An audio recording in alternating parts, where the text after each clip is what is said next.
Aramaic legacy behind what does mean the color red in the demonology of Judaic or Old Aramaic amulets.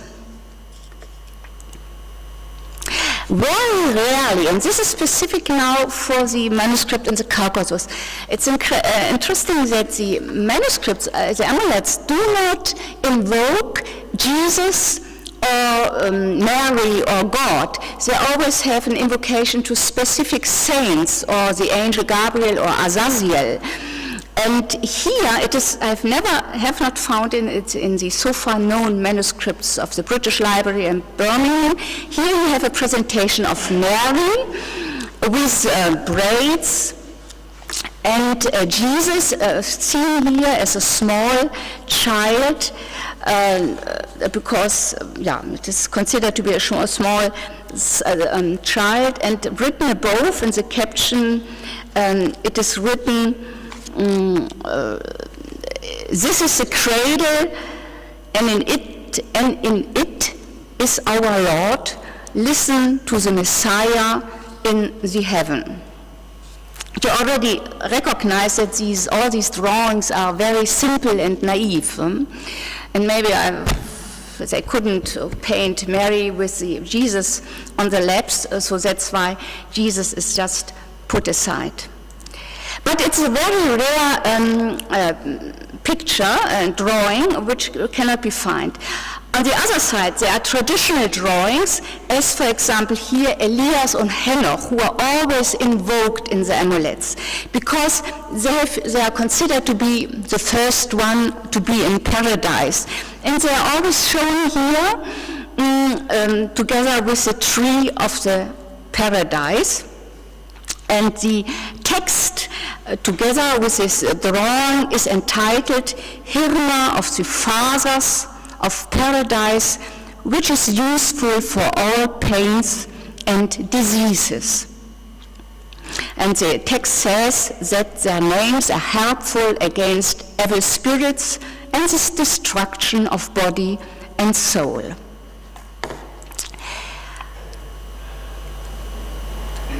Very regular also as drawing in text invocation is King Solomon, here fighting a demon, and on the other side here with his magical ring or seal.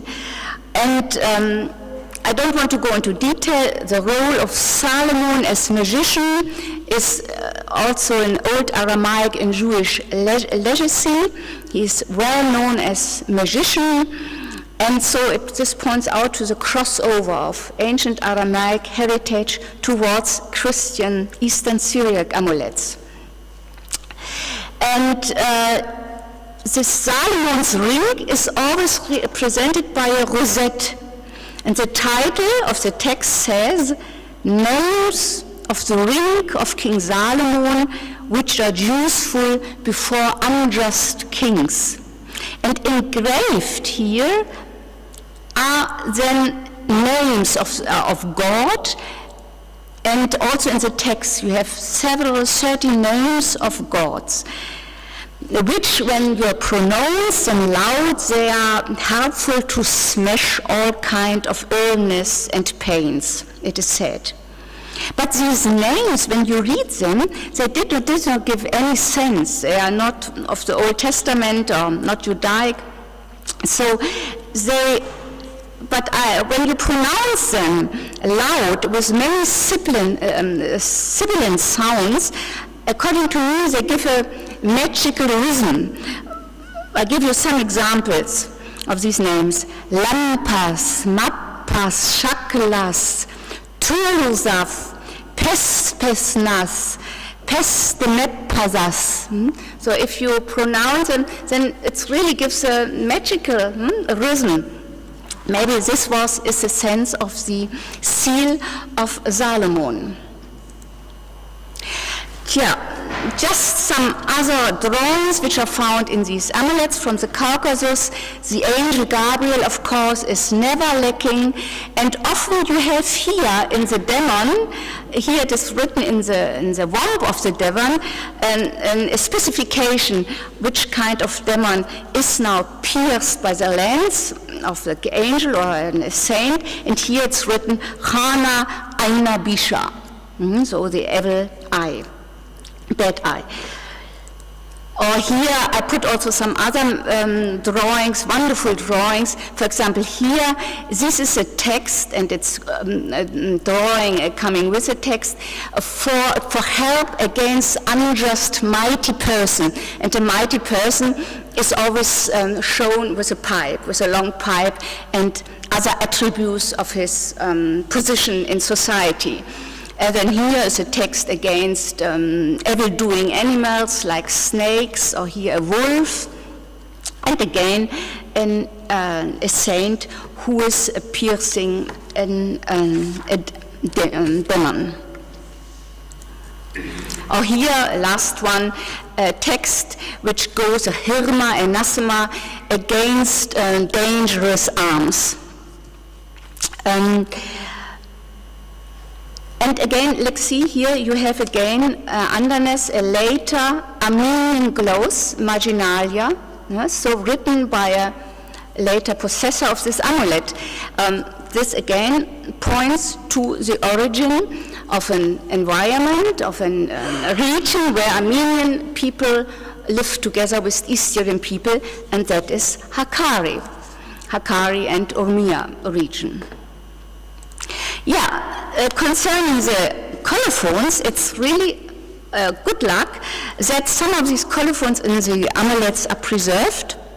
For example, this Yerevan amulet from 1749, and it has here the typical wording of a colophon. I will read it. Finished is this booklet in the blessed country of Gavar, in the village Pirsalam, in the year 2060 of the Greeks, by the hand of the weak, sinful, and wretched priest Sulaka, cousin of Mar Yochanan, the bishop of Azerbaijan, of the Jelvaya lineage, originating from the village Alizan.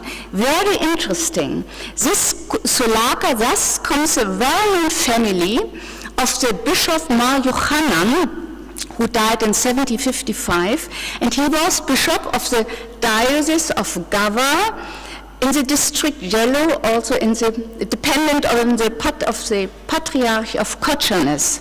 And this whole family of Mar Yochanan is well known by scribes who copied until the midst of the 19th century manuscripts. You find some more testimonies in Wormshurst's wonderful book. And again, now we have the scroll from Yerevan, and here again you have a cousin of this famous bishop Mar Yochanan, who in his colophon says, it's a 5 minutes? 3 minutes, yeah. Yeah, it's a cousin Mar Abdisho of the late Korjibak, already a Turkish name, who has written this scroll. And also the Tbilisi, the third old amulet manuscript from Tbilisi, is preserved with its colophon. And here it's a Yochanan of Marvana. I visited myself Marvana. It is in the east of Urmia, so still in Iran nowadays, at the border to Iraq. And here in this manuscript is mentioned the church, Mart Mariam, and the manuscript was written for the little boy called Yusuf Bar Lajin. Maybe it was an amulet. This was written for this little boy, Alima, at the occasion of his baptism in this Mart Mariam church. So just to show you where all these manuscripts come from, which colophons are preserved. So you have here Kochanes and Urmia, and it is this region of the of the former Nestorian mountain tribes. I asked myself the question, how did they come to the Caucasus? I will finish with this point. And there are, of course, several considerations. You all know there had been conflicts between Kurdish and Turkish and Iranian powers beginning with the 19th century. And it is quite clear that these manuscripts came with refugees who always had the way of escaping their homelands, and the armed conflicts in their homelands and massacres were to the newly annexed countries of the Tsarist Russia. So too nowadays Armenia and Georgia. And I think we can even imagine that they put the amulets on their bodies to protect themselves when they did this long and not very positive and journey, exile towards new countries. Just here, a village near Yerevan, where indeed, as we know, some of the Hakkari people settled with the bishop already in 1855. It is the village Dimitrov, and here we have a church which is called, which has its patronage to Mar Kyriakos, so one of these old saints to whom, under whose protection have been written the old amulets. So these are, a short overview about the amulets, about which I want to edit in the next years, because they give some new clues to what have been done by Erika Hunter so far with the amulets present in London, Birmingham, and Cambridge. So, thank you.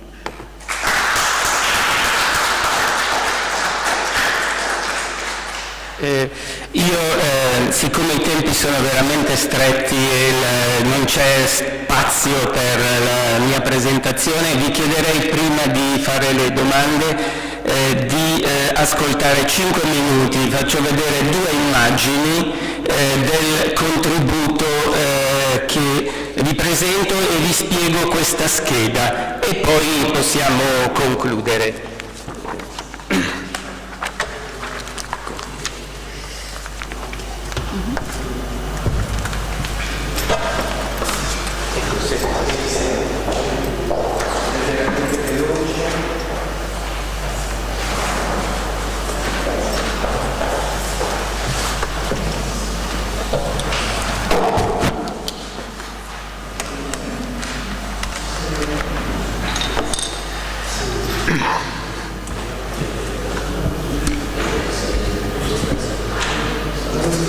Sì, è un foglio solo.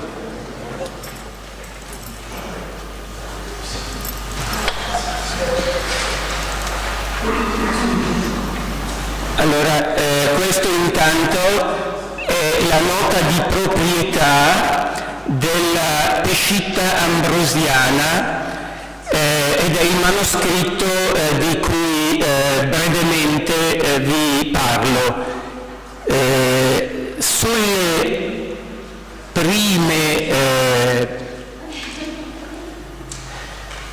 primi fogli di questa Peshitta Ambrosiana, ricordo che è un manoscritto del VI o VII secolo e donato al monastero di Deir Suriani attorno al 1000 dai Takritani che si firmavano sulla precedente nota. Ebbene, nelle pagine di questo manoscritto noi troviamo delle note liturgiche molto brevi, qui ne ho indicate alcune. Sui primi fogli noi abbiamo dei marginali che sono stati erasi. Adesso vi farò vedere un particolare e la ricostruzione che io ho fatto. Quella che avete tra le mani è la traduzione della ricostruzione che io ho fatto.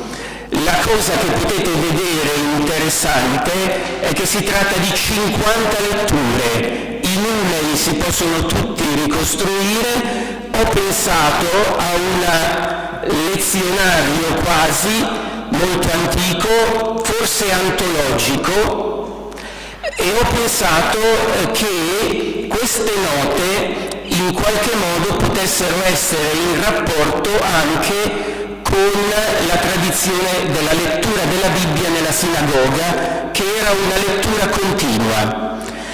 Tuttavia, come voi potete vedere dalla scheda, si riesce a leggere molto bene la prima linea, dove si legge Keriono ad Beshabbo, molto invece male la seconda linea. Ecco allora quella che sono riuscito a fare.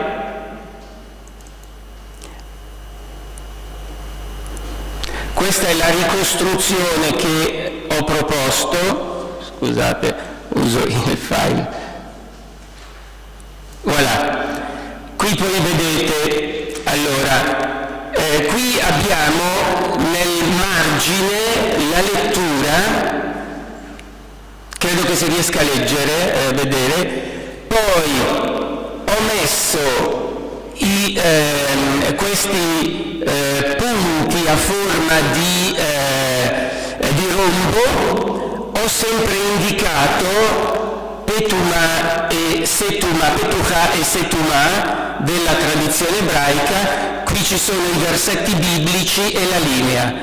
Scorrendo tutta questa ricostruzione, voi vedete che ci sono casi in cui la lettura è molto più facile. Qui ad esempio vedete Shlem con il numero della lettura che finisce, e poi l'inizio della successiva lettura, Keriono, un numero ambiguo, Beshabbo e forse Dashto, qualcosa del genere. Qui vedete ancora Shlem, eccetera. Ecco, qui vedete dei tratti che sono più leggibili.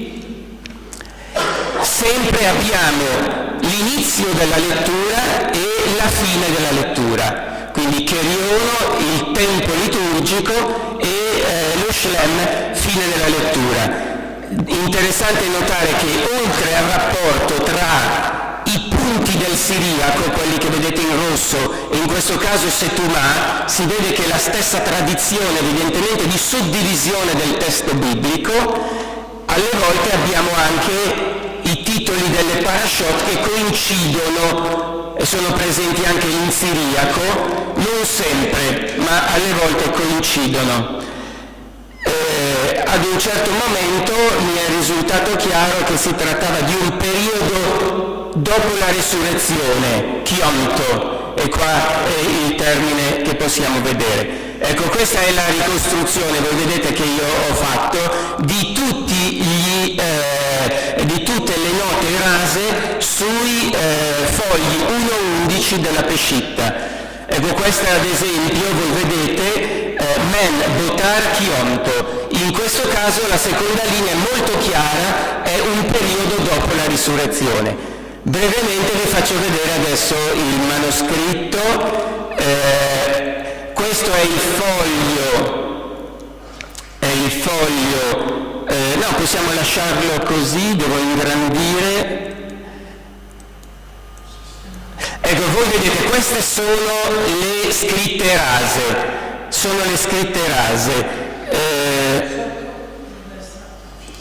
dove c'è l'ingrandimento? Ah, ecco, sì, grazie. Ecco.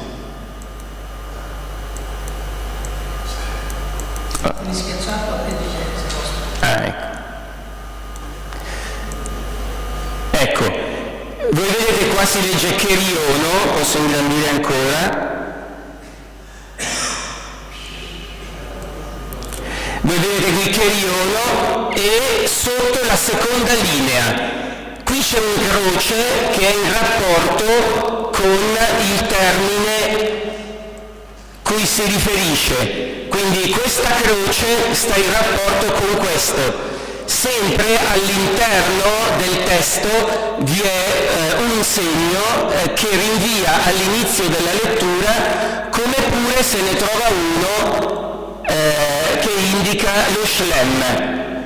Voi vedete in questo caso shlem con il numero della lettura, con il segno sopra. Qui si vede molto bene che si tratta di shlem e si legge perfettamente. Posso ingrandire al massimo, ma credo che si legga la shin, l'omad men, quindi una scrittura straniera. Queste note sono evidentemente antiche, forse copiate da un modello. La cosa interessante è che sono state tutte erase. Ve ne ho fatta vedere una, in qualche caso leggibile, in altri casi invece molto meno leggibili. Mi fermo qui proprio per gli spazi dei tempi e magari c'è tempo per qualche domanda sia per la precedente comunicazione che per questo. Si tratta appunto di 50 note liturgiche, tutte segnate sui primi fogli della Pescitta Ambrosiana, erase. Erano state notate dal Ceriani, ma credo che nessuno le abbia lette. Sono sicuro dei numeri, perché i numeri li ho riconosciuti tutti, degli shlem, fine, Cheriolo e la seconda linea, come voi vedete anche dalla ricostruzione c'è molto di incerto. Forse con la tecnologia si potrà leggere meglio. Grazie.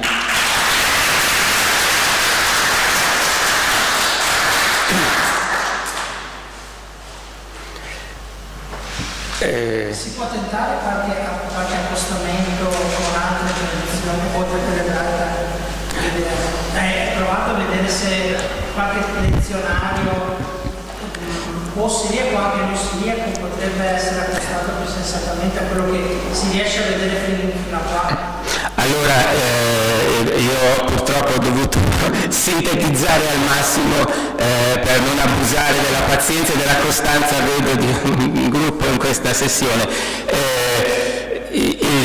Lezionari, diciamo, siriaci, mi riferisco ovviamente all'opinione di Sebastian Brock, ma adesso anche Alain De Rumo può dire, cioè con i testi che vengono estratti sono tardi, parlano di VIII secolo. Tuttavia abbiamo dei manoscritti in cui vengono indicate le lezioni. C'è un manoscritto della British Library pubblicato nel 20 da uno studioso inglese, adesso non ricordo, l'ho segnato, e allora abbiamo appunto proprio un lezionario in cui vengono indicate per ogni periodo dell'anno liturgico le letture che si debbono fare.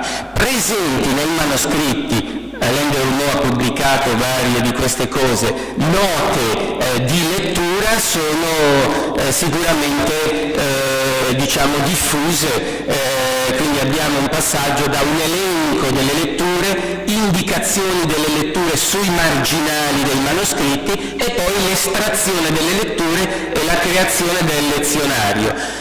Facendo questo mi è venuto in mente l'ipotesi di Ortis de Urbina sulla via Tessaron e pensava che era un lezionario. E quindi allora dovremmo retrodatare una realtà, la costruzione del lezionario molto prima. Ma la cosa che mi ha incuriosito di più è il fatto che si tratta di 50 letture tutte di Genesi. Pur non riuscendo a leggere la seconda linea, in un primo tempo io ho pensato a una lettura continua per un periodo dell'anno liturgico, è presente negli altri lezionari per Esodo, ci sono degli studi, purtroppo non numerosissimi forse, sui lezionari, ci sono dei casi in cui in certi periodi liturgici ancora le chiese siriane ripropongono, ad esempio la lettura di Esodo in certi periodi, credo proprio tra Pasqua e Ascensione. Quindi questo mi ha fatto pensare a un'idea di una sorta di lettura antologica per un periodo dell'anno liturgico, anche perché in gran parte i testi sono membotarchionto, però non tutti e non sempre è chiaro. L'altra idea che mi ha suggerito Sebastian Brock è che le 50 letture in realtà noi non riusciamo a leggere la seconda linea, siano disposte su tutto l'anno liturgico. Quindi la prima linea dice la lettura, lo shlem, la fine, la seconda in quale periodo dell'anno. Restava il fatto che la comparazione con la tradizione giudaica era molto importante anche per la suddivisione dei testi, cioè l'uso, voi vedete in rosso, dei punti, ne avevamo uno qui, devo rimpicciolire, ecco qua, ne vedete uno, voi vedete queste indicazioni veramente anche secondo un lavoro che ha fatto Sebastian Brock per Isaia, forse sono in comune con la tradizione ebraica e indicano dei momenti di divisione del testo, forse anche delle alternanze nella lettura. Per questo la comparazione primaria per me era quella con la tradizione ebraica, ma ovviamente c'è spazio per andare a guardare altrove. Grazie.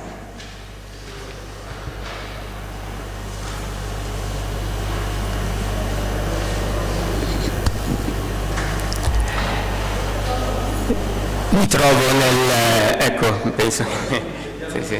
Se ci sono altre domande anche per... Sì. Bene, allora facciamo le conclusioni non ci sono altri segretari, sì c'è Giovanni, se Giovanni vuoi aggiungerci anche tu, non vedo Claudia Milani, non vedo altri, c'è la prima. On va tirer les petites conclusions. Comme vous pouvez déjà imaginer, ça sera très courte et très essentielle. Je l'ai déjà écrite il y a un an, donc je n'ai pas de difficulté à les dire, à les annoncer. Vieni qui Giovanni, cerca di non perdere. Faut pas rater l'avion ou rater le train si on doit partir. Les conclusions, c'est le remerciement à tous les relateurs, les organisateurs, le secrétaire de la classe pour la section arabiste et les autres sont représentés par nous qui sont là. Et donc encore un grand merci à vous tous. On peut se féliciter du travail qu'on a accompli et espérer de continuer. On a fait des souhaits à ceux qui, dans les conditions de santé, les ont empêchés, beaucoup d'amis académiciennes qui auraient voulu être avec nous. Et alors, la conclusion, c'est de nous donner encore des rendez-vous pour continuer les discussions à la prochaine fois. Bon, il y aurait que ce mois, entre 22 et 24 novembre, il y a une autre rencontre, séance académique sur l'esclavage du corps et de l'esprit par la classe des études historiques et artistiques borroméennes. La classe d'études africaines, qui est celle que nous intéresse le plus avec ses sections de coptologie, d'études berbères et d'Afrique centrale, et encore, quelles sont encore les sections de la classe africaine? Il y a coptologie, encore, études éthiopiennes, et tiendra sa session entre janvier, le 25 et le 26. Donc si vous voulez, vous avez tout ça marqué dans le petit livre qu'on peut prendre à l'entrée. Et quant à notre classe, nous allons reprendre les travaux. On reste en contact avec la newsletter, avec le website, etc. Le thème de la prochaine année sera les sciences dans le Proche-Orient. le 5 et le 6 novembre. Et ensuite, dans 2 ans, les différentes diasporas, la diaspora syriaque, la diaspora juive, arménienne et dans le milieu arabe, ça sera dans 2 ans. Donc j'espère qu'on pourra continuer des très très bons travaux. Je ne sais pas si les collègues qui sont ici veulent ajouter quelque chose. Merci à tout le monde pour la participation active et très intéressante. On a écouté hier les communications hier matin de la session arabe d'études arabes et j'espère que vous avez goûté la musique qu'on a écoutée, même les jours avant la musique juive, après la musique arabe, les miniatures de l'Ambrosiana qui concernent les animaux, qui sont absolument un trésor très important pour l'étude des arts figuratifs arabes. Merci de votre participation. Da ultimo io ringrazio tutti e in particolare anche la presenza dei siriacisti, anche se quest'anno siamo stati un po' indeboliti per varie cause e so che nel pomeriggio è prevista una riunione, quindi possiamo darci appuntamento alle 3, chi è ancora libero e vuole, va bene le 3 o prima. 2:30, alle 2:30 ci troviamo qui e poi adesso parliamo insieme per questa riunione. Per il resto io ringrazio ancora tutti quanti della partecipazione.